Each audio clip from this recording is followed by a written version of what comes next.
DV ফাউন্ডেশনের সামাজিক সতর্কমূলক বার্তায় আপনাদের সবাইকে স্বাগতম। আজ আমি আপনাদের কাছে এমন কিছু বিষয় তুলে ধরবো যা আমাদের দেশের মেয়েদের জন্য সতর্কমূলক একটি বার্তা মাত্র। আজ আমার এই টিউটোরিয়ালটি শুধুমাত্র আমাদের দেশের মেয়েদের জন্য। আপনারা কেউ অজানা নয় যে আমাদের দেশের বেশিরভাগ মেয়েরাই বিভিন্ন লালসা বা প্রতারণার শিকার হয়। এর জন্য আমি মনে করি যে তারা নিজেরাই দায়ী। তো তার কিছু বাস্তব প্রমাণ আমি আপনাদের কাছে তুলে ধরবো। তো যাই হোক, বেশি কথা না বাড়িয়ে কাজের কথায় চলে আসি। আমাদের দেশের মেয়েদের বড় সমস্যা হলো, এরা যখন একটি ছেলের সাথে সম্পর্ক গড়ে তোলে তখন সেই ছেলেটার ব্যাকগ্রাউন্ড যাচাই করার কোনো প্রয়োজন মনে করে না, চেহারা দেখে ইমপ্রেস হয়ে যায়। ধরুন এমন একটা সম্পর্ক হলো, এখন আমার প্রশ্ন আপনার কাছে যে আসলেই কি সেই মেয়েটাকে ওই ছেলেটি সত্যিকারের ভালোবাসে? দেখা যাক তার কিছু বাস্তব প্রমাণ। তো আমি আমার কিছু পরিচিত বন্ধু বান্ধবের মাধ্যমে কিছু প্রেমিকদের ডেটা সংগ্রহ করি। তো এই ডেটাগুলোর মাধ্যমে আপনি বুঝতে পারবেন যে আসলে আমি কি বোঝাতে চাচ্ছি আপনাদের। তো এটা একটা ছেলের মেসেজ লিস্ট।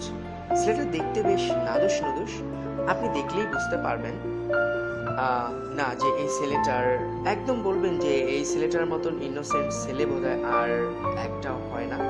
তো চলুন এই ছেলেটার মেসেজ লিস্টটা চেক করি। তো দেখুন এই ছেলেটা একই যোগে কয়টা মেয়ের সাথে প্রেম করছে, এবং একটা মেয়ের কথা কিন্তু আর একটা মেয়ে জানতে পারতেছে না, কৌশলে কিন্তু তিনি হ্যান্ডেল করছেন।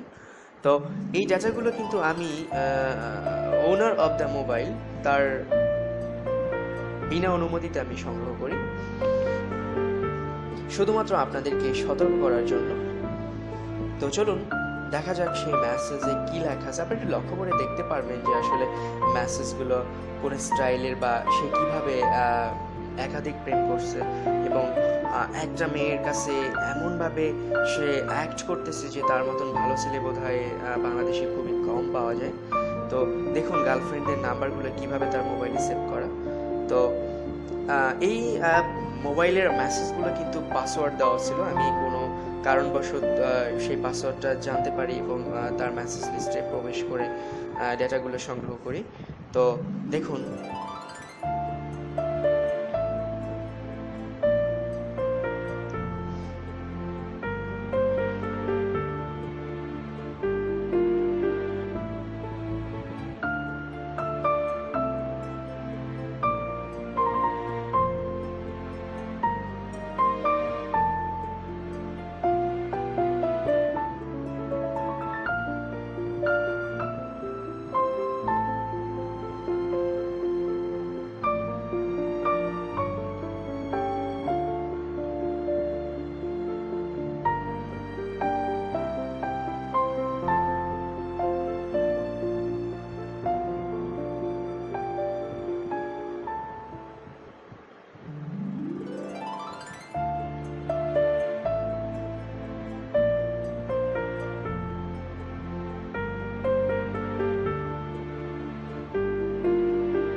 মেসেজগুলো আপনারা লক্ষ্য করলে বুঝতে পারবেন যে আসলে এখানে কি লেখা আছে, এবং শুধু একটা মেয়ে না, এখানে কিন্তু অনেকগুলো মেয়ে।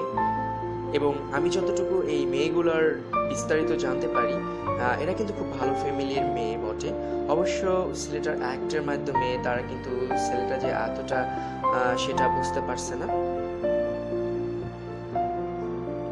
চলুন আর একটা ছেলের মেসেজ লিস্টে দেখা যাক যে আসলে এনার সম্পর্কে আমরা কিছু এবার জানি। তো এই ছেলেটা ওই একই রকম দেখতে, খুব নাদুস নুদুস, আপনি দেখলে বুঝতেই পারবেন না যে ছেলেটা কিরকম।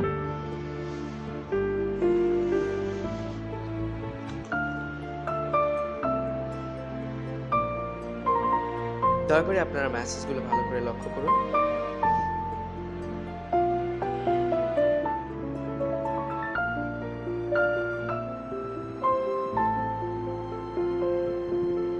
দেখুন মেসেজ হেডিং এ সুস্মিতা লেখা আছে। এবার সুমির মেসেজ লিস্টে প্রবেশ করি।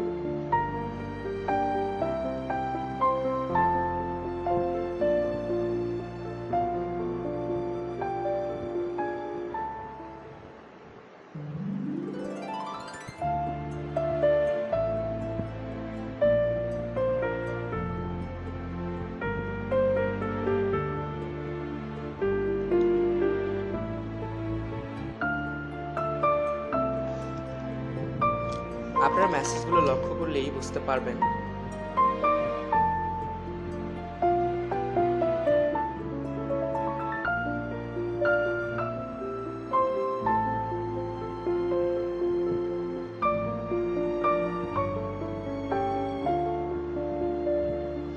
চলুন এখন এই ছেলেটার গ্যালারিতে প্রবেশ করি, দেই আসলে এই গ্যালারিতে কি আছে।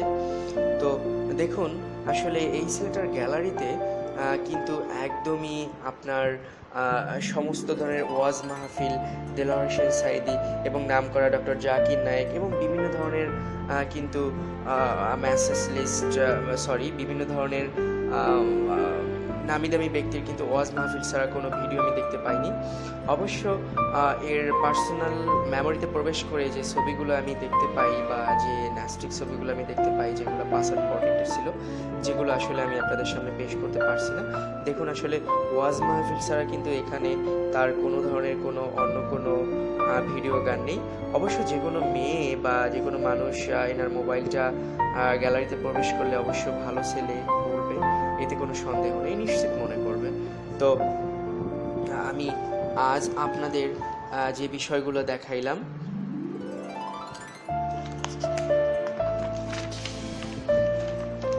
তো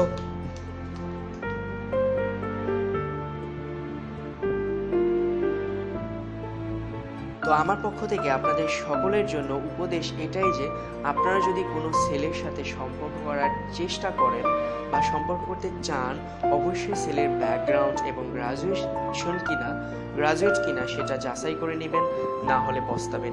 যাই হোক, আমার অনেক কথা বললাম, ভুল হলে ক্ষমা করে দিবেন। আজ এই পর্যন্তই। সামনে আরো মজার শিক্ষণীয় টিউটোরিয়াল নিয়ে হাজির হব।